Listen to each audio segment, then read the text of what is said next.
Okay, hi, my name is George Sachs. I'm a clinical psychologist in Manhattan and the host of the Adult ADD Holistic Summit.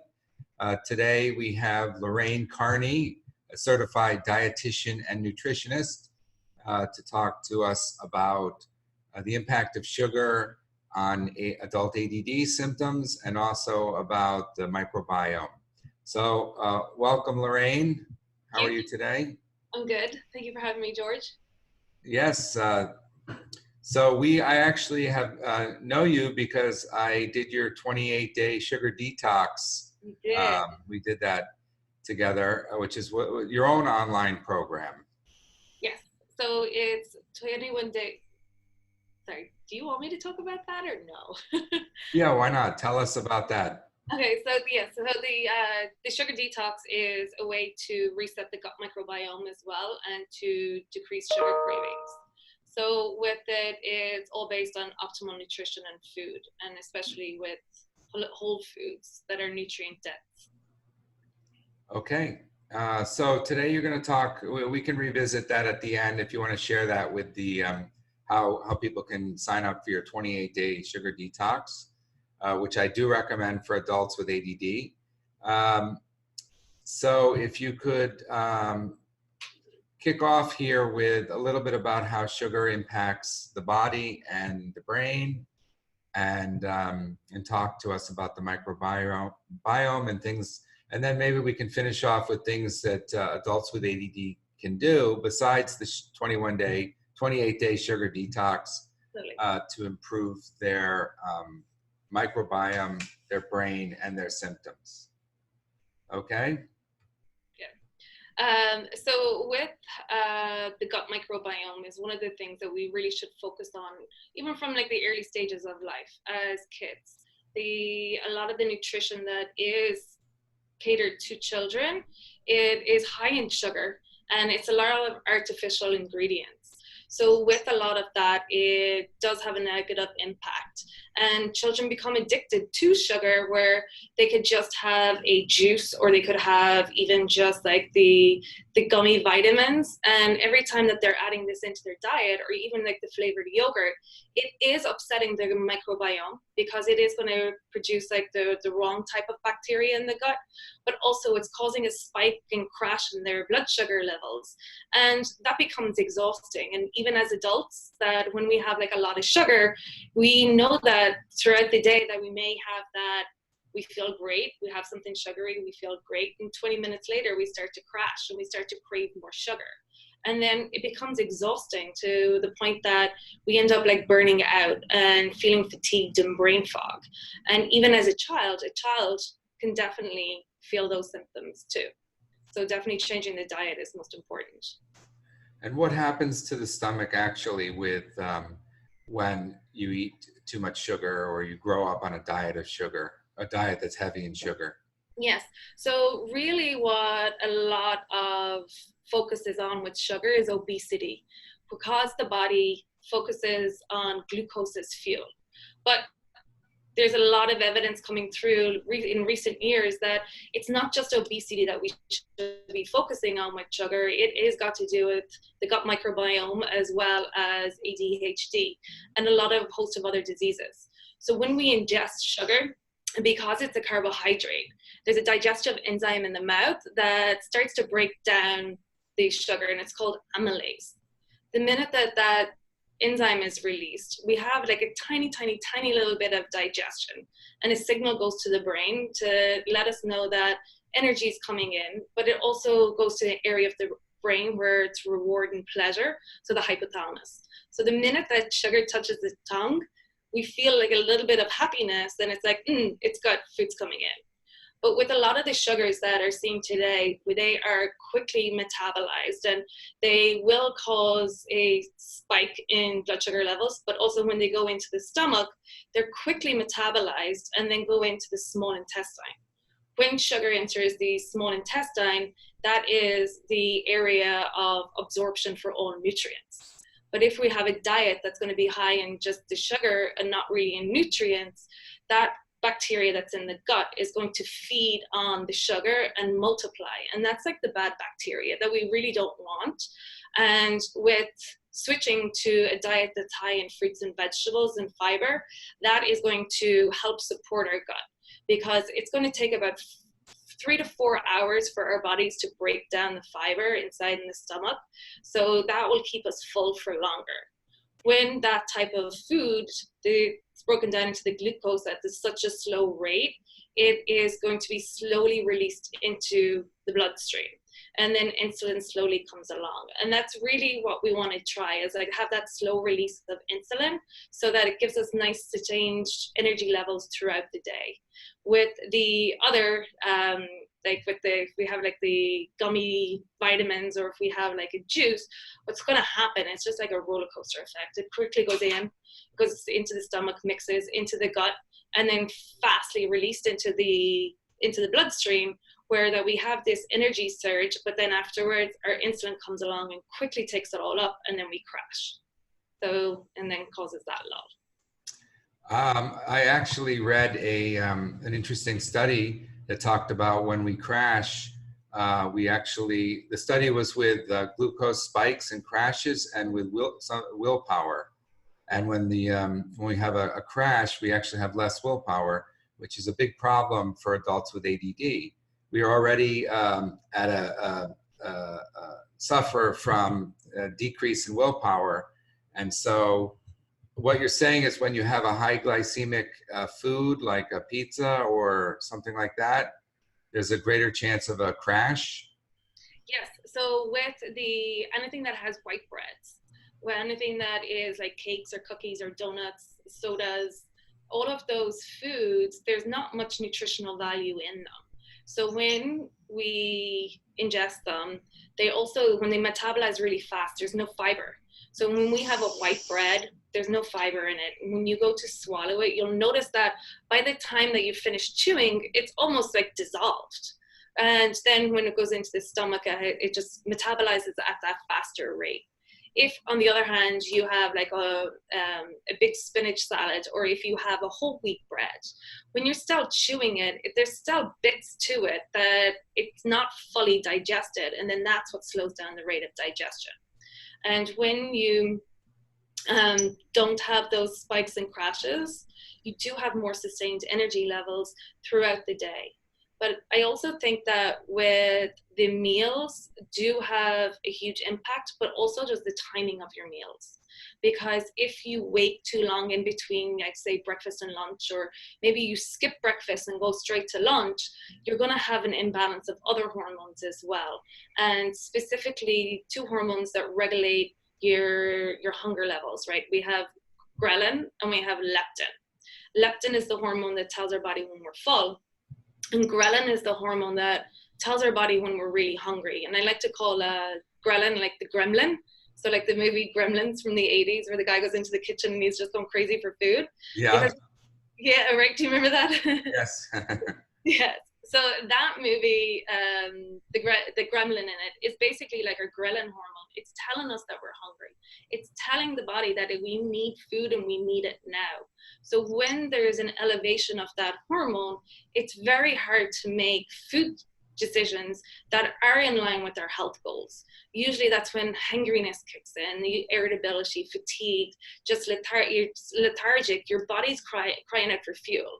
So when having nice even spaced meals, whether it's like breakfast at 8, lunch at 12:31, dinner around 6, 7 with 2 snacks in between, then your blood sugar is always going at a steady rate, and it slightly dips, but it'll come back up.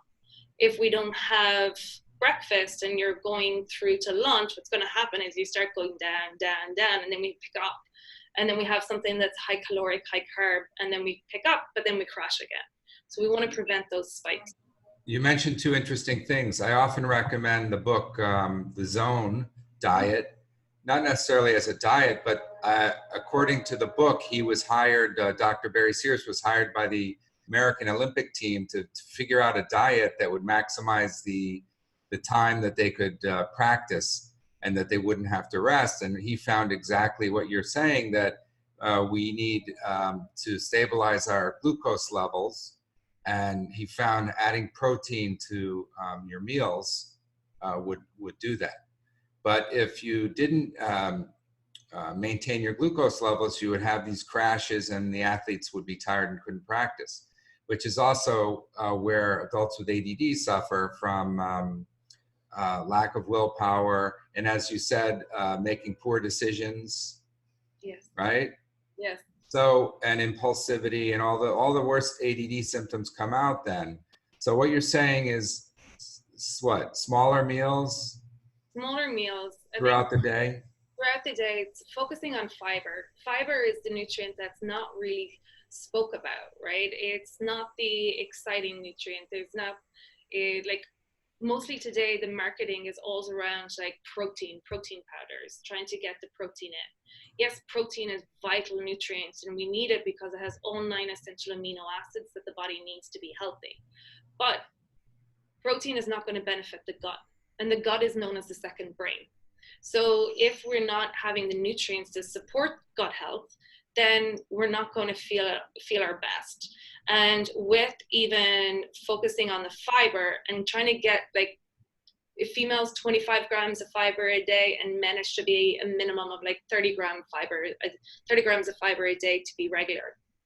And that's really where, when you have that fiber, that will keep your blood sugar nice and balanced and will decrease your symptoms of irritability or just like the blood sugar crashing. So it is really important. Okay, so we're going to get into the specifics of the diet, but so what I'm hearing you say is intermittent fasting is not a good idea? It varies. So it depends on the person. And there's so many different diets out there that it's not a one-shoe-fits-all. It's trying to figure out what's right for you specifically, right? For each person specifically.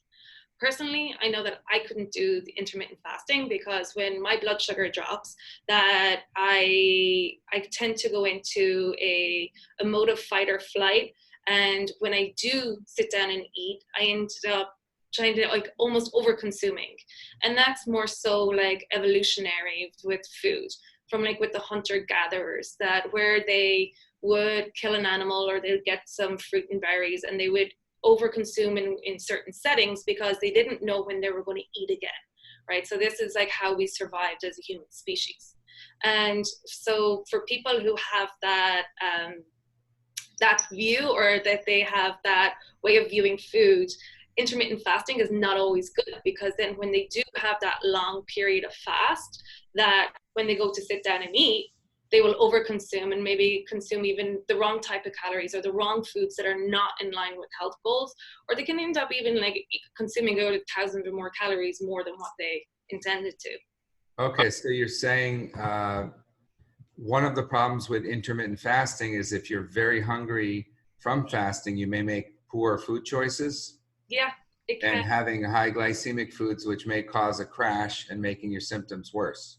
Yes, exactly. But if you're somebody that can make good food choices after fasting, it may be okay. Yeah, if you are able to know that you don't give into that starvation or the hangriness to where like it's like, I need food, I need it now, right? And sometimes with intermittent fasting, when people don't plan out what they're going to have when they break the fast, it can be just like an all or nothing, or they're like running out the door, they're going to a meeting, and they're just grabbing whatever they can just to get those calories in the food.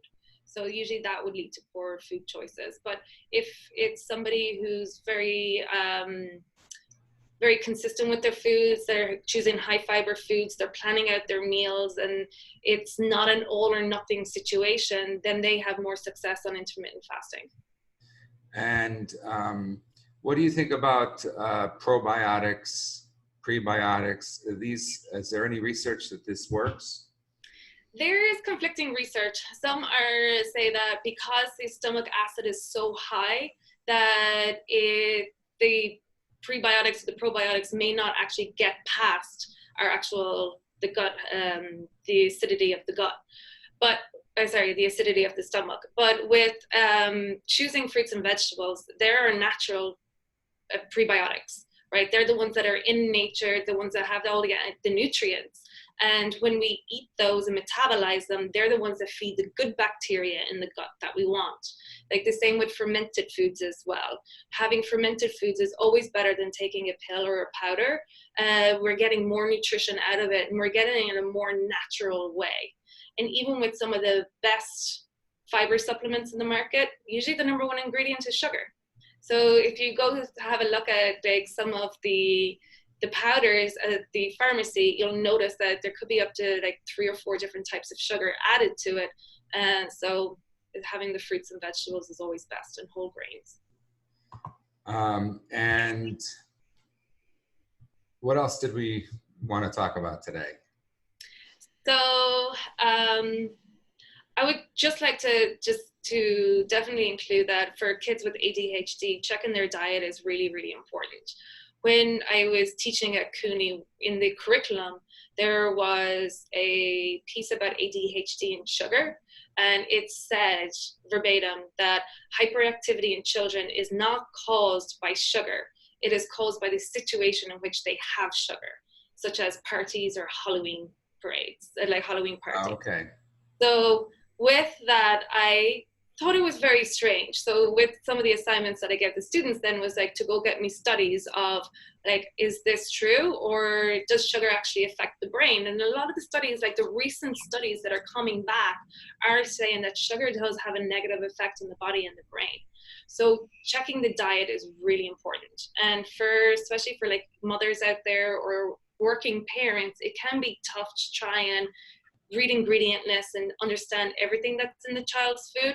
So what I would recommend is, it's very easy. When you have an ingredient list, make sure that the ingredient list is short, it's concise, and that you're able to understand the ingredients in it.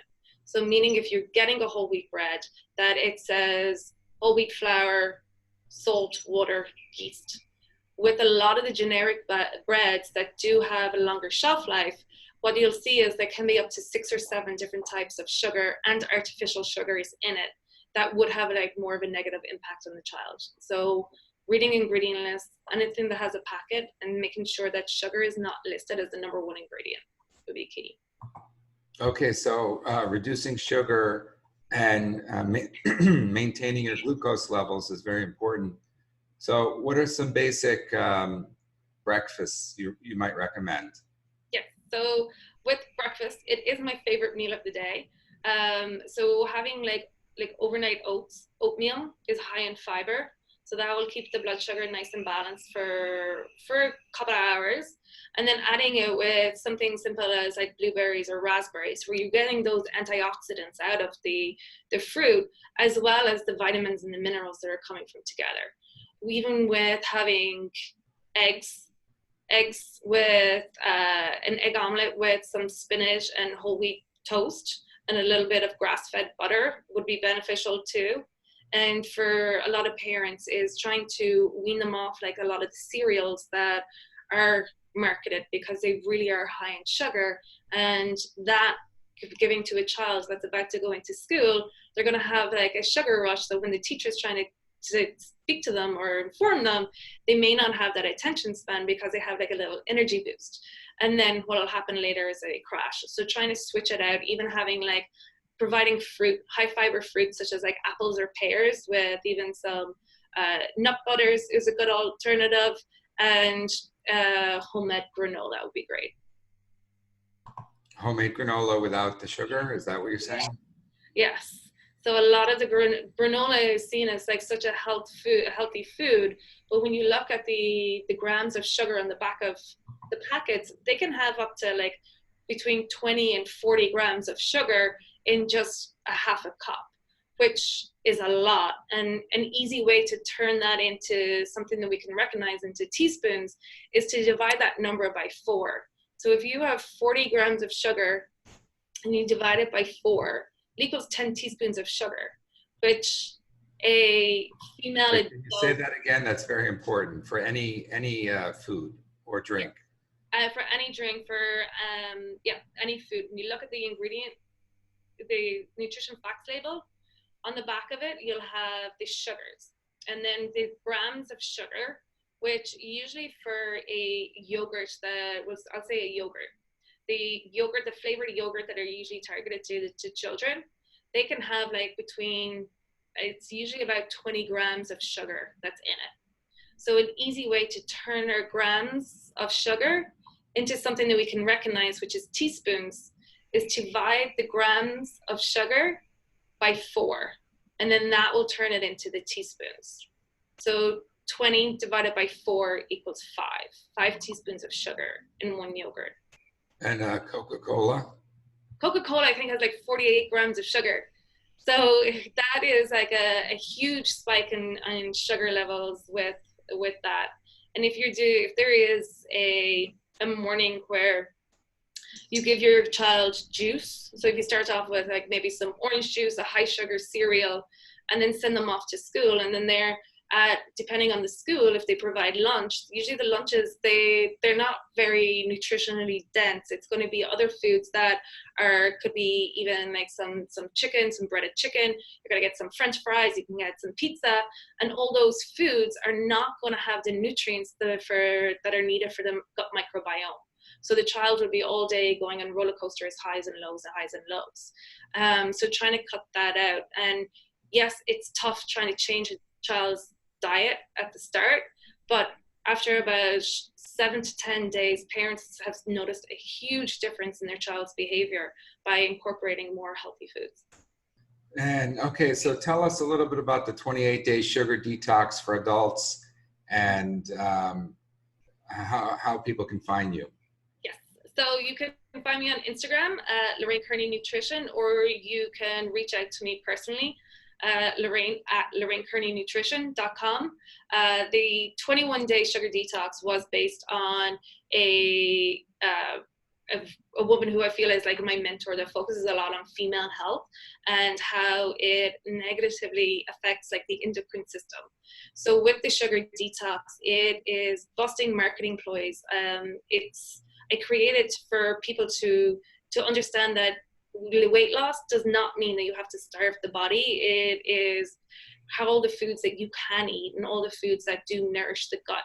So it is like a lifestyle change. And then with that, it comes with the meal plans. It comes with a hidden sugar list. So there's 100 different names for sugar. And then it also comes with weekly sessions so that it's a hands-on approach to creating that lifestyle change. And so how would they sign up for that? So you could go on my website and then fill out the contact information form. So that's LorraineKearneyNutrition.com. Do you want to spell that out? Yes. So LORRAINE, Lorraine. My last name's Kearney with a K. So KEARNEY, nutrition, NUTRITION. Okay, well, thank you very much for participating in this Adult ADD Holistic Summit. You certainly offered a number of holistic ideas regarding nutrition and diet.